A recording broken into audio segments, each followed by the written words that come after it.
So a New York federal judge on Thursday ordered Jeffrey Epstein held without bail. So now this is Judge Richard M. Berman, and he basically sided with prosecutors who argued that the wealthy financier accused of sex trafficking posed a gigantic flight risk. Berman said just minutes after the pretrial proceeding, the government application for continued remand is hereby granted. The defense had proposed a $77 million bail package with Epstein's private jet and Manhattan mansion as collateral. However, Berman said, quote, "I doubt any bail package can overcome any danger to the community." Damn.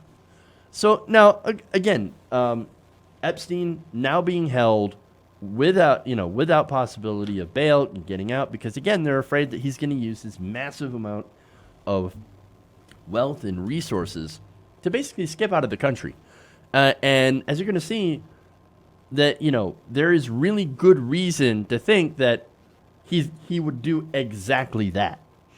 So now Berman said that agents had unearthed a pile of cash, and I'm sorry, this is the prosecutors that said that agents unearthed a pile of cash, diamonds, and a passport from a foreign country in a safe belonging to Epstein. So they raided his home. They found all this stuff. Diamonds.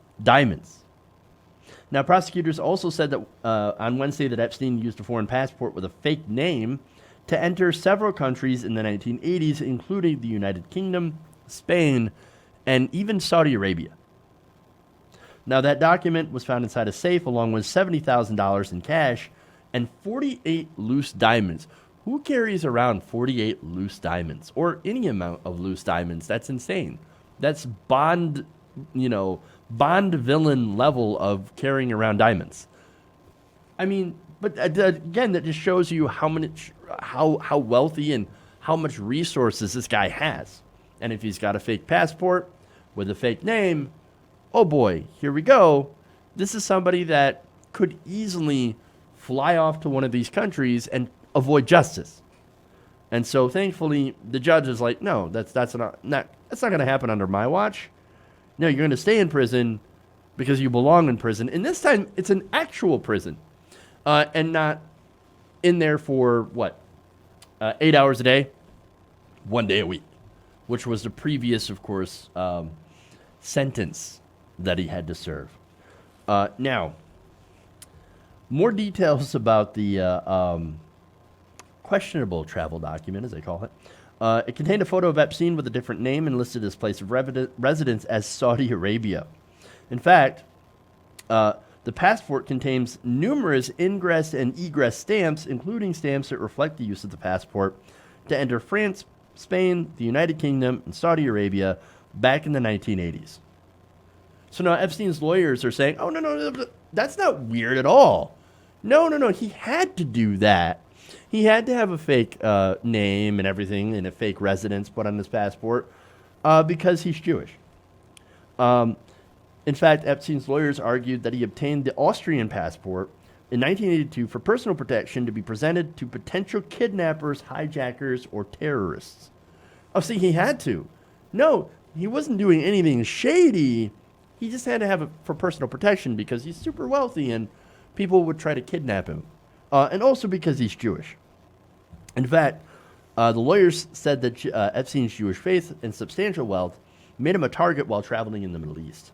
Quote, some Jewish Americans were formerly advised at the time to carry identification bearing a non-Jewish name when traveling internationally in case of hijacking, Epstein's lawyers wrote in a letter to Judge Berman on Thursday.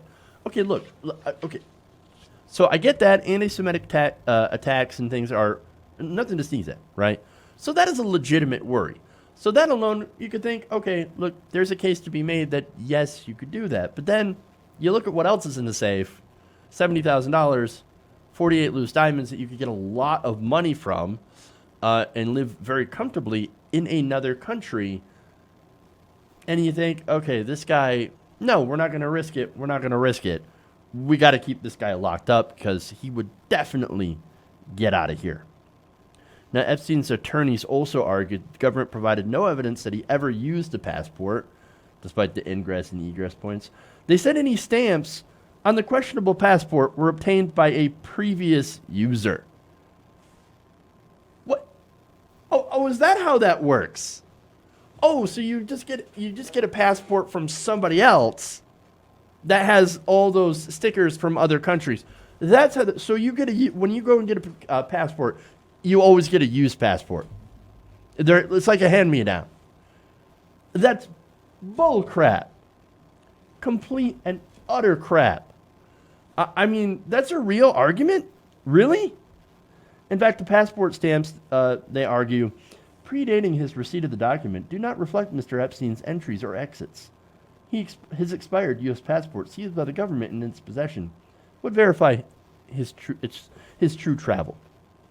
So the government, this judge, says, no. All the stuff, all the evidence that we have seized from Epstein's home shows that he would be a monumental flight risk.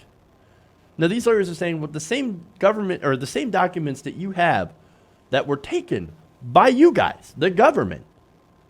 Well, I mean, those happen to prove that he's not a flight risk and that he wouldn't just jet set off to Saudi Arabia with his fake passport. That doesn't make any sense. That doesn't make any sense at all. But look, good. Judge Berman made obviously the right decision, in my opinion. On this guy is, look, at the very least, an incredibly gross, disgusting predator, right? And so he needs to be held accountable for what he's done. And again, going back to what they charged him with before and his ridiculous sentence that he ended up serving thanks to Alexander Acosta. And, of course, the law firm, which, by the way, William Barr was a member of. He ended up getting this sweetheart deal, and part of that was prostitution charges, right?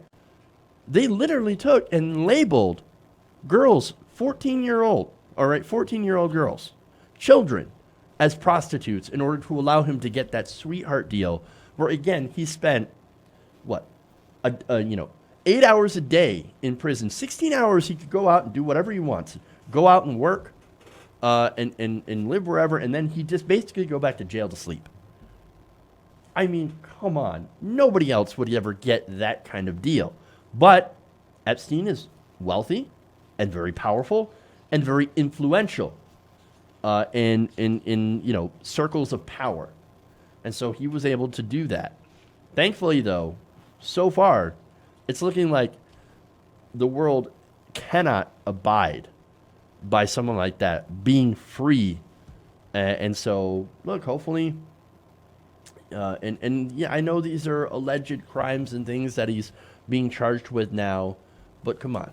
Looking at the history, looking at, again, there are new allegations. A 14-year-old, a 16-year-old also came out to say, look, I was raped by Jeffrey Epstein. And so you've got all these new cases coming out. This guy's done. And so, in my opinion, and all this new evidence and this court ruling against him, it shows that they know it and that Epstein knows it. So hopefully we can get justice for these victims of his trafficking and molestation, and because that justice is long overdue. Hey guys, hopefully you enjoyed that free video. Now I'm gonna have to ask you a favor. Between the demonetization and the YouTube algorithm messing around with view counts, etc., we're having a hard time adjusting to the new YouTube reality, which is where you guys come in. See, we have a patreon.com/TYTNation set up to help us rely on you guys, the viewers, instead of big corporate ads. Look, you know the show. You know I'm not in favor of big corporations anyway. So help us transition away from relying on the ad model to pay the bills and sign up to be a patron, patreon.com/TYTNation. That goes a long way to help us keep the lights on. And you guys will know that you're supporting independent progressive media.